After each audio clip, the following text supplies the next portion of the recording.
Hello everyone, once again welcome back to my channel. So ಇವತ್ತು ಮಾರ್ನಿಂಗಿಂದನೇ ಕೆಲಸಗಳು ಶುರುವಾಗಿದೆ. 5:30ಗೆ ಎದ್ದಾಯಿತು. ಸೊ ಅನ್ನನ ನಾನು ಇಟ್ಬಿಟ್ಟು ಬಡಿಸ್ಬಿಟ್ಟಿದ್ದೀನಿ. ಸ್ವಲ್ಪ ಮಾರ್ನಿಂಗ್ ರೂಟೀನ್ ತೋರಿಸೋಣ ಅಂದ್ಕೊಂಡಿದ್ದೀನಿ, ಫುಲ್ ಡೇ ಏನೇನು ಮಾಡ್ತೀನಿ ಅನ್ನೋದನ್ನು. ರೈಸ್ ಬಂದು ಯಾವತ್ತೂ ನಾನು ಕುಕ್ಕರಲ್ಲಿ ಇಡಲ್ಲ, ಬಡಿಸ್ತೀನಿ. ಸೊ ಫಸ್ಟು ಎದ್ದಿದ ತಕ್ಷಣ ರೈಸ್ನ ಸ್ವಲ್ಪ ವಾಶ್ ಮಾಡಿಬಿಟ್ಟು ಒಂದು 10-15 ಮಿನಿಟ್ಸ್ ನೆನೆ ಹಾಕಿ ಮತ್ತೆ ಅದು ಡೈರೆಕ್ಟಾಗಿ ಬೇಯಕ್ಕೆ ಇಟ್ಬಿಡ್ಬೋದು. ಸೊ ಬೇಳೆ ಸಾಂಬಾರು ಮಾಡ್ತಾಯಿದ್ದೀನಿ ಇವತ್ತು. ತಿಳಿ ಸಾಂಬಾರು ರೀತಿಯಲ್ಲಿ ಒಂದು ಬೇಳೆ ಸಾಂಬಾರು. ಇದು ರೈಸ್ಗೂ ಆಗುತ್ತೆ, ಇಡ್ಲಿಗೂ ಆಗುತ್ತೆ. ಬಟ್ ಇವತ್ತು ಬ್ರೇಕ್ಫಾಸ್ಟ್ ಬಂದು ಪಡ್ಡು ಮಾಡ್ತಾಯಿದ್ದೀನಿ. ಇದರಿಂದ ಸ್ವಲ್ಪ ಬೇಳೆನ ತೆಗೆದು ಲಿಯಾಗಿ ಸ್ವಲ್ಪ ಚೆನ್ನಾಗಿ ಅದನ್ನು ಸಪ್ರೇಟಾಗಿ ಬಾಯ್ಲ್ ಮಾಡಿ ಅರಿಶಿನ ಹಾಕಿಬಿಟ್ಟು ಬಾಯ್ಲ್ ಮಾಡಿಬಿಟ್ಟು ಚೆನ್ನಾಗಿ ಅದಕ್ಕೊಂದು ಒಗ್ಗರಣೆ ಕೊಟ್ಟು ಅವಳಿಗೆ ಮಧ್ಯಾಹ್ನ ಲಂಚ್ಗೆ ಇದನ್ನು ರೆಡಿ ಮಾಡಿ ಕೊಡ್ತೀನಿ. ಸೊ ಅವಳು ಬೇಳೆ ರಸಮ್ಮ ಸ್ವಲ್ಪ ಚೆನ್ನಾಗೇ ತಿಂತಾಳೆ. ಹಾಗೆ ವಾರದಲ್ಲಿ 2 ದಿನ ಬೇಳೆ ಏನಾದರೂ ಹಾಕಿ ಬೇಳೆ ಇದರಲ್ಲಿ ಇಟ್ಟುಬಿಡ್ತೀನಿ ನಾನು. ಬಿಕಾಸ್ ದಾಲ್ ತುಂಬಾ ಪ್ರೋಟೀನ್ ತುಂಬ ಮುಖ್ಯ ನಮ್ಮ ಬಾಡಿಯಲ್ಲಿ. ಹಾಗಾಗಿ ಆದಷ್ಟು ನಾವು ವೆಯ್ಟ್ ಲಾಸಲ್ಲಿದ್ದೀವಿ ಅಂದ್ರೂ ಅಷ್ಟೇ ಬೇಳೆ ಜೊತೆಗೆ ಏನು ತರಕಾರಿ ಬೇಕಾದರೂ ಹಾಕ್ಕೋಬೋದು. ನಾನಿವತ್ತು ಬರೀ ಬೇಳೆ ಮಾತ್ರ ಹಾಕ್ಕೊಂಡು ಮಾಡ್ತಾಯಿದ್ದೀನಿ. ಸೊ ನೈಟೇ ಬಂದು ಫಿಶ್ನೆಲ್ಲ ನಾನು ಚೆನ್ನಾಗಿ ಮಸಾಲೆ ಎಲ್ಲ ಹಾಕಿ ಇಟ್ಟಿದ್ದೆ. ಬೇಳೆ ಸಾಂಬಾರು ಮಾಡೋದ್ರಿಂದ ಮಧ್ಯಾಹ್ನಕ್ಕೆ ಫಿಶ್ ಫ್ರೈ ಅಂತ. ಬಿಕಾಸ್ ನಾವಿವಾಗ ವರ್ಕೌಟಲ್ಲಿರ್ತೀವಿ ಅಥವಾ ವೆಯ್ಟ್ ಲಾಸಲ್ಲಿದ್ದೀವಿ ಅಂದರೆ ಜಾಸ್ತಿ ಪ್ರೋಟೀನ್ಸ್ ಜಾಸ್ತಿ ತೊಗೋಬೇಕು, ನೀರು ಚೆನ್ನಾಗಿ ಕುಡಿಬೇಕು. ನೋಡಿ, ಪ್ರೋಟೀನ್ ತಿಂದರೆ ನೀರು ಚೆನ್ನಾಗಿ ತೊಗೋಬೇಕು, ಅದು ನಿಮಗೆ ತುಂಬಾ ಒಳ್ಳೆಯದು. ಸೊ ಹಾಗಾಗಿ ಯಾವತ್ತಾದರೂ ನಾವು ಅಂದರೆ ಡೈಲಿ ಎಗ್ ತೊಗೋಬೇಕು ಅಥವಾ ಫಿಶ್ ತೊಗೋಬೇಕು ಅಥವಾ ಚಿಕನ್ ಬ್ರೆಸ್ಟ್. ಇದರಲ್ಲಿ ಜಾಸ್ತಿ ಪ್ರೋಟೀನ್ ಇದೆ. ಫ್ಯಾಟ್ ಇಲ್ಲದೆ ಇರೋವಂಥ ಪ್ರೋಟೀನ್ ಚಿಕನ್ ಬ್ರೆಸ್ಟಲ್ಲಿದೆ. ಸೊ ಈ ರೀತಿ ಆಲ್ಟರ್ನೇಟಿವ್ ಡೇಸು ಅಥವಾ ಡೈಲಿ ಈ ರೀತಿ ಯಾವುದಾದ್ರೂ ಒಂದು ನಾವು ತೊಗೋಬೇಕು. ಇವಾಗ ಹಸ್ಬೆಂಡು ಜಿಮ್ಮಿಗೆ ಹೋಗ್ತಾ ಇರೋದ್ರಿಂದ ಅವ್ರಿಗೂ ಪ್ರೋಟೀನ್ ಕಂಟೆಂಟ್ ಜಾಸ್ತಿ ಬೇಕು. ಅಟ್ಲೀಸ್ಟ್ ಒಂದು ಹೊತ್ತಿಗೆ 2-3 ಮೀನಾದರೂ ತಿನ್ನಬೇಕು. ಅದೇ ರೀತಿ ಚಿಕನ್ ಬ್ರೆಸ್ಟ್ ಆದರೆ 1 ಪೀಸ್ ತಿನ್ನಬೇಕು. ಎಗ್ ಆದರೆ ಒಂದು ಸತಿಗೆ 3 ವೈಟೇ 3 ತಿನ್ನಬೇಕು. ಸೊ ಮಿನಿಮಮ್ ಅದರಲ್ಲೆಲ್ಲ ಒಂದು ಸ್ವಲ್ಪ ಪ್ರೋಟೀನ್ಸ್ ಇರುತ್ತೆ ಅಷ್ಟೇ. 8-12 ಗ್ರಾಮ್ಸ್ ಇರುತ್ತೆ ಎಗ್ಗಲ್ಲೆಲ್ಲ. ಸೊ ಫಿಶಲ್ಲಿ ಎಲ್ಲ ತುಂಬ ಚೆನ್ನಾಗಿರುತ್ತೆ ಪ್ರೋಟೀನ್ಸು. ಹಾಗಾಗಿ ಸ್ವಲ್ಪ ಲೈಟಾಗಿ ನಾನು ಮಸಾಲೆಗಳನ್ನೆಲ್ಲ ಹಾಕಿ ಜಾಸ್ತಿ ಪೆಪ್ಪರ್ ಹಾಕ್ತೀನಿ. ಹಾಗೆ ತವಾ ಫ್ರೈ ಮಾಡ್ತೀನಿ, ಡೀಪ್ ಫ್ರೈ ಮಾಡಲ್ಲ. ಇವಾಗ ರವೆ ಹಾಕ್ಕೊಳ್ಳೋದ್ರಿಂದ ಒಳಗಡೆ ಎಣ್ಣೆ ಜಾಸ್ತಿ ಎಳೆಯಲ್ಲ. ಸೊ ಹಾಗಾಗಿ ಫಿಶ್ನ ಚೆನ್ನಾಗಿ ಮಸಾಲ ಹಾಕಿ ನೈಟೇ ಇಟ್ಬಿಟ್ಟಿದ್ದೆ ಫ್ರಿಜ್ಜಲ್ಲಿ. ತೆಗೆದುಬಿಟ್ಟು ಡೈರೆಕ್ಟಾಗಿ ಇವಾಗ ರವೆನ ಈ ರೀತಿಯೂ ಮಾಡ್ಬೋದು, ಇಲ್ಲ ಅದ್ರ ಮೇಲೆ ಉದುರಿಸ್ಕೊಂಡ್ರೂ ಸಾಕು. ನನಗೆ ಈ ರೀತಿ ಮಾಡಿದ್ರೆ ತುಂಬ ಜಾಸ್ತಿ ರವೆ ಬಂದು ಅದರಲ್ಲಿ ಅಂಟ್ಕೊಳ್ಳುತ್ತೆ, ಕೋಟಿಂಗ್ ಆಗುತ್ತೆ. ಆವಾಗ ನೀವು ಫ್ರೈ ಮಾಡಬೇಕಾದಾಗ ತುಂಬ ಚೆನ್ನಾಗಿ ಅದು ಬಂದು ಫ್ರೈ ಆಗುತ್ತೆ, ಆಯಿಲ್ ಜಾಸ್ತಿ ಅದ್ರ ಒಳಗಡೆ ಎಳ್ಕೊಳ್ಳಲ್ಲ. ಸೊ ಮಾರ್ನಿಂಗ್ ಬ್ರೇಕ್ಫಾಸ್ಟ್ ಬಂದು ನಾನು ಮಿಲ್ಲೆಟ್ಸಲ್ಲಿ ಮಾಡಿರುವಂಥ ಹಿಟ್ಟಲ್ಲಿ ಪಡ್ಡು ಮಾಡ್ತಾಯಿದ್ದೀನಿ. ಸೊ ಚೆನ್ನಾಗೇ ಬರುತ್ತೆ. ಮಿಲ್ಲೆಟ್ಸ್ ಜೊತೆಗೆ ಅಂದರೆ ಇಡ್ಲಿನೂ ಆ ರೀತಿ ನೋಡಿಕೊಂಡು ಮಾಡ್ತೀನಿ. ಸೊ ಎಗ್ ಬಂದು ಬಾಯ್ಲ್ ಮಾಡ್ತಾಯಿದ್ದೀನಿ ಲಿಯಾಗೋಸ್ಕರ. ಯಾಕಂದರೆ ಮಧ್ಯಾಹ್ನ ಅವಳಿಗೆ ಎಗ್ ಬಿಟ್ಟರೆ ಬೇರೆ ಯಾವುದೋ ನಾನ್ ವೆಜಿಟೇರಿಯನ್ ಕೊಡೋಂಗಿಲ್ಲ. ಸೊ ಹಾಗಾಗಿ ಎವ್ರಿ ಡೇ ಅವಳಿಗೆ ಆಫ್ಟರ್ನೂನ್ ಲಂಚ್ಗೆ ಅಥವಾ ಹೆಂಗಾದರೂ ಒಂದು ರೀತಿಯಲ್ಲಿ ಒಂದು 2 ಎಗ್ಸ್ನ ತಿನ್ನಿಸ್ಬಿಡ್ತೀನಿ. ಸೊ ಲಿಯಾಗೆ ಬಂದು ಪಡ್ಡು ಬ್ರೇಕ್ಫಾಸ್ಟ್ ಕೊಡ್ತಾಯಿದ್ದೀನಿ. ಅವಳು ಫಸ್ಟು ಬ್ರೇಕ್ಫಾಸ್ಟ್ ಅವಳದೇ ಮಾಡೋಕ್ಕಾಗೋದು. ಸೊ ಅವಳನ್ನ ಫಸ್ಟು ಬ್ರೇಕ್ಫಾಸ್ಟ್ ಮಾಡಿಬಿಟ್ಟು ಅವಳಿಗೆ ಬಾಕ್ಸಿಗೆ ಹಾಕಿಬಿಟ್ಟು ಅವಳನ್ನ ರೆಡಿ ಮಾಡಿಬಿಟ್ಟು ಅವಳನ್ನ ಕರ್ಕೊಂಡೋಗಿ ಸ್ಕೂಲಿಗೆ ಬಿಟ್ಬಿಟ್ಟು ಬಂದಮೇಲೆ ನಮ್ಮ ಕೆಲಸಗಳಾಗ್ತಾ ಇರುತ್ತೆ. ಪಾಪ ಅವಳು ಇವಾಗ ಸ್ವಲ್ಪ ಅವಳ ಕೆಲಸನ ಅವಳೇ ಮಾಡ್ಕೊತಿದ್ದಾಳೆ. ಅವಳೇ ಡ್ರೆಸ್ನ ಇವಾಗ ಹಾಕ್ಕೊತೀನಿ ಅಂತ ಹೇಳ್ತಾ ಇದ್ದಾಳೆ, ಹೆಲ್ಪ್ ಏನು ಬೇಡ ಅಂತಿದ್ದಾಳೆ. ಸೊ ಲಂಚಿಗೆ ಬಂದು ಅವಳಿಗೆ ನಾನು ಅದೇ ರಸಮ್ ಮಾಡಿದ್ನಲ್ಲ, ಬೇಳೆ ರಸಮು ಅದು ಕೊಟ್ಟಿದ್ದೀನಿ. ಪ್ಲಸ್ ವೈಟ್ ರೈಸ್ ಬಡಿಸಿರೋದು ಸ್ವಲ್ಪ ಕೊಟ್ಟಿದ್ದೀನಿ. ಎಗ್ಗು ಒಂದು, ಅದರ ಮೇಲೆ ಸ್ವಲ್ಪ ಪೆಪ್ಪರ್ ಹಾಕಿದ್ದೀನಿ, ಸ್ವಲ್ಪ ಸಾಲ್ಟ್ ಹಾಕಿದ್ದೀನಿ. ಸ್ನ್ಯಾಕ್ಸ್ ಬಾಕ್ಸಿಗೆ ಸಪೋಟೊ ಕೊಟ್ಟಿದ್ದೀನಿ, ಸ್ವಲ್ಪ ಬ್ಲೂಬೆರೀಸ್ ಕೊಟ್ಟಿದ್ದೀನಿ, ಸ್ವಲ್ಪ ಮಖಾನ್ ಕೊಟ್ಟಿದ್ದೀನಿ. ಎವ್ರಿ ಡೇ ಮಖಾನ್ ಇರೋ ಥರ ನೋಡ್ಕೊತೀನಿ. ಅದೂ ಅಷ್ಟೇ ಒಳ್ಳೆ ಸೋರ್ಸ್, ಪ್ರೋಟೀನ್ ಸೋರ್ಸ್ ಇರುತ್ತೆ ಇದರಲ್ಲಿ. ಮಕ್ಳಿಗೆ ತುಂಬಾ ಒಳ್ಳೆಯದು. ಸೊ ಫ್ರೂಟ್ಸ್ ಬಂದು 2 ರೀತಿ ಇರೋ ಫ್ರೂಟ್ಸು, ಒಂದು ವೆಜಿಟೇಬಲ್ಸ್ ಆ ಥರ ಕೊಡ್ತೀನಿ. ಈ ರೀತಿ ಅವಳಿಗೆ ವೆರೈಟಿಯಾಗಿ ಇರೋವಂಥ ಫ್ರೂಟ್ಸ್ಗಳು ಕೊಟ್ಟರೆ ಸ್ವಲ್ಪ ಚೆನ್ನಾಗಿ ಅವಳು ತಿಂದ್ಬಿಟ್ಟು ಎಲ್ಲನೂ ಫಿನಿಷ್ ಮಾಡ್ಕೊಂಡು ಬರ್ತಾಳೆ. ಅಟ್ಲೀಸ್ಟ್ ಅವ್ರಿಗೆ 3:30 ತನಕ ಅವಳಿಗೆ ಹೊಟ್ಟೆ ತುಂಬಿರೋ ಥರ ಇರಬೇಕು. ಆಮೇಲೆ ಬಂದು ಏನಾದರೂ ಹಾಲು ಕುಡ್ಕೊಂಡು ಆಮೇಲೆ ಏನಾದರೂ ಕೆಲಸ ಮಾಡಿಬಿಟ್ಟು 6:30-6:45 ಅವಳಿಗೆ ಡಿನ್ನರ್ನ ತಿನ್ನಿಸ್ಬಿಡ್ತೀನಿ. ಹಾಗೆ ಹಿಂಗೆ ಅಂತ ಮಾಡಿ ಸ್ವಲ್ಪ ಆಟಾಡಿಸ್ಬಿಟ್ಟು 7:45 ಬೆಡ್ಡಿಗೆ ಕರ್ಕೊಂಡು ಹೋಗ್ಬಿಡ್ತೀನಿ ಅವಳಿಗೆ. ಸೊ ಆದಷ್ಟು ಮ್ಯಾಕ್ಸ್ ಟು ಮ್ಯಾಕ್ಸ್ 8 o'clock ಅಷ್ಟರೊಳಗೆ ಅವಳು ಮಲಗಿಬಿಡಬೇಕು. ಅದರೊಳಗಡೆ ಸ್ವಲ್ಪ ಆಟಾಡ್ತಾಳೆ, ಮತ್ತು ಏನಾದರೂ ಓದೋದಿದ್ದರೆ ಓದ್ತಾಳೆ. ಸೊ ಹಸ್ಬೆಂಡ್ ಲಂಚ್ ಬಾಕ್ಸಿಗೆ 2 ಫಿಶ್ ಕೊಟ್ಟಿದ್ದೀನಿ, ಸ್ವಲ್ಪ ತಿಳಿ ರಸಮ್ ಕೊಟ್ಟಿದ್ದೀನಿ, ಬೇಳೆ ರಸಮ್ಮು, ರೈಸು, ಒಂದು ಆರೆಂಜು. ಸೊ ಫ್ರೂಟು ಅಷ್ಟೇ, ಯಾವಾಗಾದರೂ ಸ್ನ್ಯಾಕ್ಸ್ ಏನಾದರೂ ಬೇಕು ಅನ್ನಿಸ್ದಾಗ ಫ್ರೂಟ್ಸು. ಯಾಕಂದರೆ ನಾವು ಇವಾಗ ಲೈಟಾಗಿ ಬ್ರೇಕ್ಫಾಸ್ಟ್ ಎಲ್ಲ ಮಾಡ್ತೀವಿ. ಪಡ್ಡೆಲ್ಲ ವೆಜಿಟೇಬಲಿಂದ ಮಾಡಿರೋ ಅಂಥದ್ದು, ಅದು ಮಿಲ್ಲೆಟ್ಸಿಂದ ಮಾಡಿರೋದು. ಆಯಿಲು ನಾನು ಜಾಸ್ತಿ ಹಾಕಲ್ಲ. ಪಡ್ಡುನ ಬಂದು ನಾನ್ ಸ್ಟಿಕ್ ತವಾದಲ್ಲೇ ಮಾಡ್ತಿರೋದ್ರಿಂದ ಆಯಿಲ್ ಜಾಸ್ತಿ ಇರಲ್ಲ. ಇವ್ರನ್ನ ಆಫೀಸಿಗೆ ಕಳಿಸ್ಬಿಟ್ಟು ಲಿಯಾನ ಸ್ಕೂಲಿಗೆ ಕಳಿಸ್ಬಿಟ್ಟು ನನ್ನದು ಕೆಲಸ ಸ್ಟಾರ್ಟ್ ಆಗುತ್ತೆ. ಸೊ ನಾನು ಜಿಮ್ಮಿಗೆ ಹೋಗ್ಬಿಟ್ಟು ವರ್ಕೌಟ್ ಮಾಡ್ತಾಯಿದ್ದೀನಿ. ನಾನು ಬಂದು ಇವಾಗ ನನಗೆ ಸಪ್ರೇಟಾಗಿ ಟ್ರೈನರ್ ತೊಗೊಳ್ತಾ ಇದ್ದೀನಿ. ಸೊ ನಮ್ಗೆ ಅಟ್ಲೀಸ್ಟ್ ಒಂದು 6 ಮಂತ್ಸ್ ಟ್ರೈನರ್ ಬೇಕು. ಯಾಕಂದರೆ ಅವರು ಟ್ರೈನರ್ ಬಂದು ತುಂಬ ಕರೆಕ್ಟಾಗಿ ಚೆನ್ನಾಗಿ ನಮಗೆ ಹೇಳ್ಕೊಡ್ತಾರೆ. ಬಿಕಾಸ್ ಅವ್ರು ಏನು ಗೊತ್ತಿರುತ್ತೋ ಅವ್ರಿಗೆ ಅದಲ್ಲದೆ ಎಕ್ಸ್ಟ್ರಾ ಕೇರು ನಮಗೆ ಕೊಟ್ಬಿಟ್ಟು ಅವ್ರು ನಮಗೆ ಹೇಳ್ಕೊಡ್ತಾ ಇರ್ತಾರೆ. ಕೆಲವರೆಲ್ಲ ಅಂದ್ಕೊಳ್ತಾರೆ ಸಪ್ರೇಟಾಗಿ ಏನಕ್ಕೆ ಬೇಕು ಹೋಗಿ ಮಾಡ್ಬೋದಲ್ಲ ಅಂತ. ಬಟ್ ಆಫ್ಟರ್ 30+ ಅಥವಾ ಆಫ್ಟರ್ 40+ ಬಂದು ನಮಗೆ ನಮ್ಮ ಹೆಲ್ತ್ ಯಾವ ರೀತಿ ಇರುತ್ತೆ ಕಂಡೀಷನ್ ಅನ್ನೋದು ಗೊತ್ತಾಗಲ್ಲ. ಸೊ ಒಂದು ಟ್ರೈನರ್ ಏನು ಮಾಡ್ತಾರೆ, ಸ್ಲೋ ಆಗಿಯೇ ಅದನ್ನು ಮಾಡಿಸ್ಕೊಂಡು ನಮಗೆ ಸ್ವಲ್ಪ ಎಜುಕೇಟ್ ಮಾಡ್ತಾರೆ. ಅಟ್ಲೀಸ್ಟ್ ಒಂದು 6 ಮಂತ್ಸ್ ನಾವು ಪರ್ಸ್ನಲ್ ಟ್ರೈನರ್ ತೆಗೆದುಕೊಂಡು ಆಮೇಲೆ ಸಪ್ರೇಟಾಗಿ ನೀವು ಜಿಮ್ನ ಮಾಡ್ಕೋಬೋದು. ನಿಮಗೆ ಐಡಿಯಾಸ್ ಬಂದುಬಿಡುತ್ತೆ.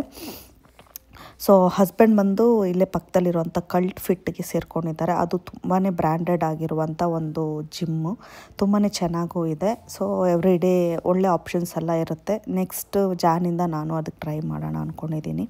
ಸೊ ನಾನು ಅಲ್ಲಿ ಹೋಗಿ ಜಾಯಿನ್ ಮಾಡ್ಕೋಬೇಕು. ಸೊ ಇದು ಜಿಮ್ಮೆಲ್ಲ ಮುಗಿಸ್ಬಿಟ್ಟು ಮತ್ತೆ ನಮ್ಮ ಮನೆ ಕೆಲಸಗಳಿರುತ್ತಲ್ವ, ಸೊ ಗ್ರಾಸರೀಸ್ ಏನೇನು ಬೇಕೋ ಅವೆಲ್ಲ ತೊಗೊಳ್ತಾ ಇದ್ದೀನಿ. ನಾನು ತುಂಬ ಸ್ಟಾಕ್ ಮಾಡ್ತಾಯಿಲ್ಲ ಇವಾಗ. ನಿಮಗೆ ಗೊತ್ತಿರೋ ಥರ ಏನೇನು 1 ವೀಕಿಗೆ ಬೇಕು ಇಲ್ಲ ಪರ್ ಡೇಗೆ ಏನು ಬೇಕೋ ಅಷ್ಟು ಮಾತ್ರ ನಾನು ಯೂಸ್ ಮಾಡ್ಕೊತೀನಿ. ಇವಾಗ ಸದ್ಯಕ್ಕೆ ರೈಸ್ ಬ್ರ್ಯಾಂಡ್ ಆಯಿಲ್ಗೆ ಚೇಂಜ್ ಆಗಿದ್ದೀನಿ, ಅದನ್ನು ಸ್ವಲ್ಪ ಯೂಸ್ ಮಾಡ್ತಾಯಿದ್ದೀನಿ. ಲಿಯಾಗೆ ಸ್ವಲ್ಪ ಹನಿ ಬೇಕು, ಹನಿ ತೊಗೊಳ್ತಾ ಇದ್ದೀನಿ. ಸೊ ಕೆಲವು ಥಿಂಗ್ಸ್ ಎಲ್ಲ ಬೇಕಾಗುತ್ತೆ ಮನೆಗೆ, ಅವೆಲ್ಲ ಬಂದು ಸ್ವಲ್ಪ ತೊಗೊಂಡು ಹೋಗ್ತೀನಿ. ಏನೇ ತೊಗೊಂಡ್ರು ಕೂಡ ಒಂದೊಂದು ದಿನಕ್ಕೆ ಒಂದೊಂದು ಖಾಲಿ ಆಗ್ತಿರುತ್ತೆ, ಇಲ್ಲ ಇರದೇ ಇರುತ್ತೆ. ಸೊ ಆದಷ್ಟು ನೋಡಿಕೊಂಡು ಬಂದು ಎಲ್ಲ ತೊಗೊಂಡು ಹೋಗ್ತಾ ಇರ್ತೀನಿ. ಇಷ್ಟೆಲ್ಲ ಆದಮೇಲೆ ನಾನು ಹೋಗಿ ಫ್ರೆಶ್ ಅಪ್ ಆಗಿಬಿಟ್ಟು ನನ್ನ ಬಿಸ್ನೆಸ್ದು ಸ್ವಲ್ಪ ಕೆಲಸಗಳಿರುತ್ತೆ, ಅದೆಲ್ಲ ಮುಗಿಸಾದ್ಮೇಲೆ ಲಿಯಾ ಬಂದುಬಿಡ್ತಾಳೆ. ಅವಳಿಗೆ ಸ್ನಾನ ಮಾಡಿಸ್ಬಿಟ್ಟು ಅವಳನ್ನು ಸ್ವಲ್ಪ ಅಲ್ಲಿ ಇಲ್ಲಿ ಕರ್ಕೊಂಡು ಹೋಗೋದಿರುತ್ತೆ. ಅದು ಅಲ್ಲದೆ ಸ್ವಲ್ಪ ಹೆಲ್ಪರ್ ನೋಡ್ಕೊತಾಳೆ, ಅವಳನ್ನ ಹೆಲ್ಪ್ ಮಾಡಿಕೊಡ್ತಾಳೆ. ಅವಳಿಗೂ ಸ್ವಲ್ಪ ಎಲ್ಲ ಆಟ ಆಡಿಸ್ಕೊಂಡು ಕರ್ಕೊಂಡು ಹೋಗ್ತಾಳೆ. ಇದೆಲ್ಲ ಆದಮೇಲೆ ನೈಟ್ಗೆ dinner.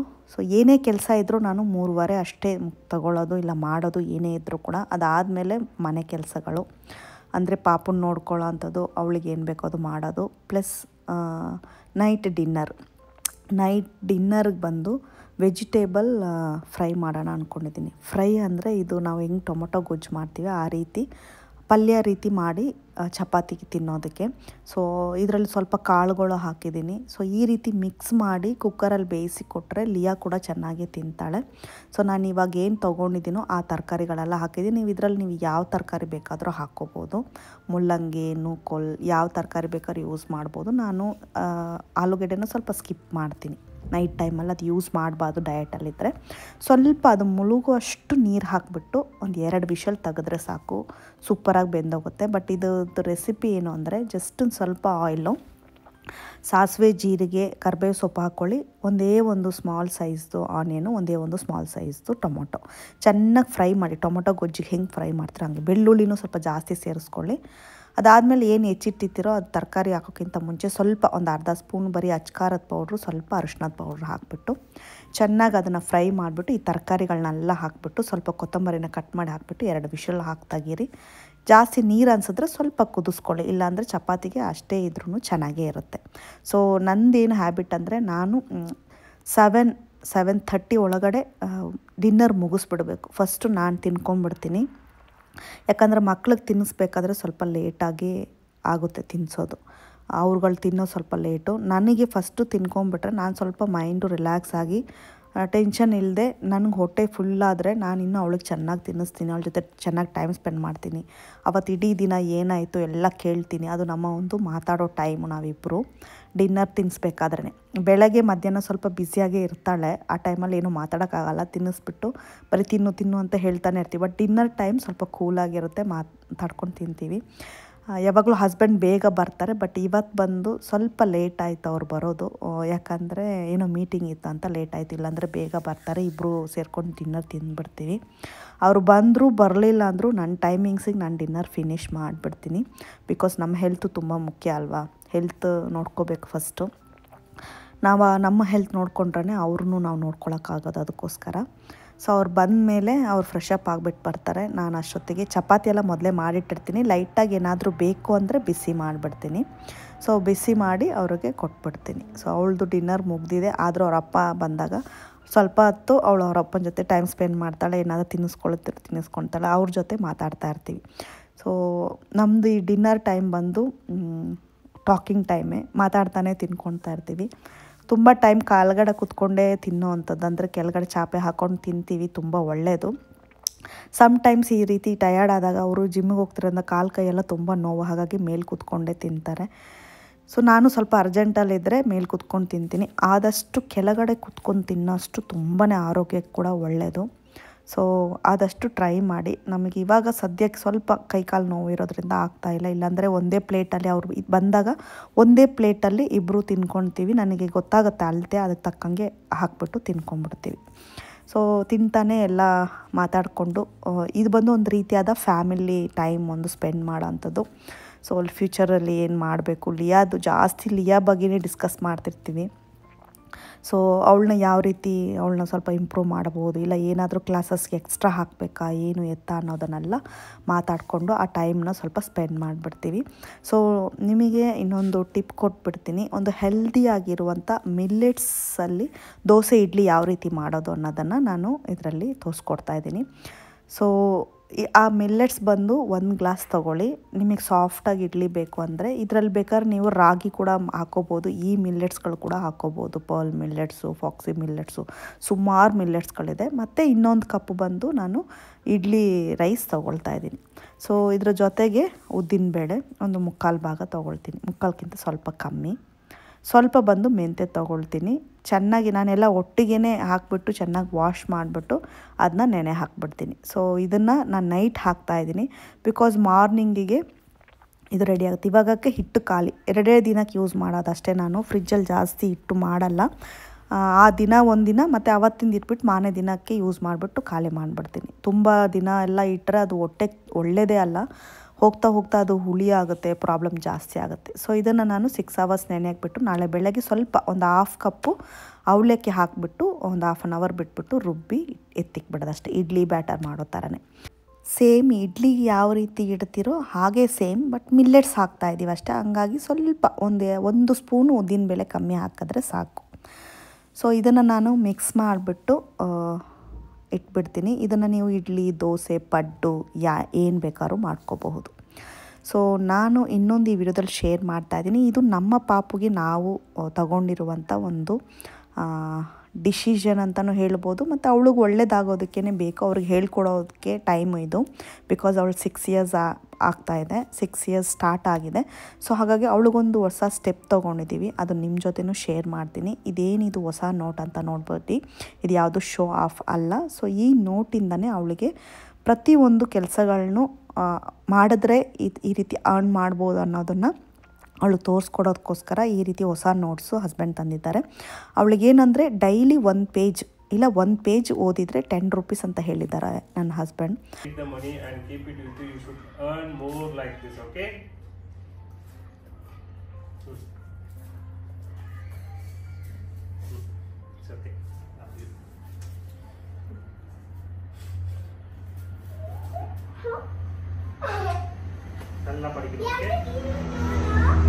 Only 1 page only you draw today? No, 2. No, this is 1 page, see? Look, this, 1, 2. This is 1 to 2 page, 20 rupees. Okay, now you have to read this page and this page, then only you'll get 40 rupees, okay? Rupees. 20 rupees. I have many money. Look, I have read these both pages, so I got one money. I earned it. Yes, very good. You should earn more money, okay? I have more nice pouch too. So I am taking this to earn. Look, guys, I have money. Na na na boo boo. I'm going to earn more money than you guys.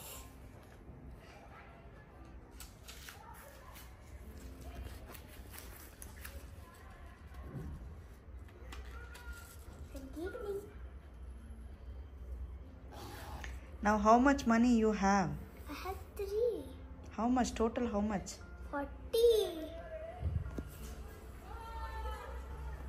So I have 40 rupees. Look, I love this pouch actually. So ಹಾಗಾಗಿ ಅವಳು ಇವಾಗ 2 pages ಹೋದರೆ 20 rupees ಅಂತ ಹೇಳಿ ಓದಿಸ್ತಾ ಇದ್ದೀವಿ. ಆವಾಗ ಅವಳು correct ಟೈಮಿಗೆ ಅವಳನ್ನು ಫಿನಿಷ್ ಮಾಡ್ತಾಳೆ. ಏನಾದರೂ ಒಂದಿನ ಮಿಸ್ ಆದರೆ ಅಯ್ಯೋ ನಾನು ಅರ್ನ್ ಮಾಡಿಲ್ಲ ಇವತ್ತಿಂದ ಅಮೌಂಟು ಅಂತ ಫೀಲ್ ಮಾಡ್ತಾಳೆ. ಅದೇ ಥರ ಅವತ್ತು 3 ಪೇಜ್ ಆ ರೀತಿ ಓದ್ಬಿಟ್ಟು 30 rupees ಹಂಗೆ ತೊಗೊಂಡ್ಬಿಡ್ತಾಳೆ. ಸೊ ಇದು ಫ್ರೈಡೇ ನೈಟ್ ಆಗಿರೋದ್ರಿಂದ ನಮ್ಮದು ಮೂವಿ ಟೈಮು. ಅವಳನ್ನ ಮಲಗ್ಸೋಣ ಅಂತ ಟ್ರೈ ಮಾಡಿದೆ, ನಾನು ಮಲಗಿರೋ ಥರ ಎಲ್ಲ ಆ್ಯಕ್ಟ್ ಮಾಡಿದೆ, ಅವಳು ಮಲಗಲಿಲ್ಲ. ಸೊ ನಾವು ಮಲಗದೆ ಒಂದು 10 ತನಕ ಮೂವಿ ನೋಡಿಬಿಟ್ಟು ಅಲ್ಲೇ ಮಲ್ಕೊಂಡ್ವಿ ಹಾಲಲ್ಲೇ. ಸೊ ಇದು ಬಂದು ನೆಕ್ಸ್ಟ್ ಡೇ ಮಾರ್ನಿಂಗು ನಾನು ರುಬ್ಬಿಟ್ಟಿರುವಂಥ ಹಿಟ್ಟು ಈ ರೀತಿ ಬಂದಿರುತ್ತೆ. ನಿಮಗೆ ಚೆನ್ನಾಗಿದ್ರಲ್ಲಿ ದೋಸೆ ಇಡ್ಲಿ ಎಲ್ಲ ಮಾಡ್ಕೋಬೋದು. ಸೊ ಈ ವಿಡಿಯೋ ನಿಮಗೆ ಯೂಸ್ಫುಲ್ ಆಗಿರುತ್ತೆ ಅಂದ್ಕೊಂಡಿದ್ದೀನಿ. ಆಗಿದ್ದರೆ ಒಂದು ಲೈಕ್ ಕೊಡಿ, ಫ್ಯಾಮಿಲಿ ಫ್ರೆಂಡ್ಸ್ಗೆ ಶೇರ್ ಮಾಡಿ. ನನ್ನ ಚಾನಲ್ಗೆ ಹೊಸಬ್ರಾದರೆ ಸಬ್ಸ್ಕ್ರೈಬ್ ಮಾಡೋದನ್ನ ಮರಿಬೇಡಿ. ನೆಕ್ಸ್ಟ್ ಒಂದು ಸೂಪರ್ ಆಗಿರೋ ವಿಡಿಯೋದಲ್ಲಿ ನಿಮ್ಮನ್ನೆಲ್ಲ ಭೇಟಿ ಮಾಡ್ತೀನಿ.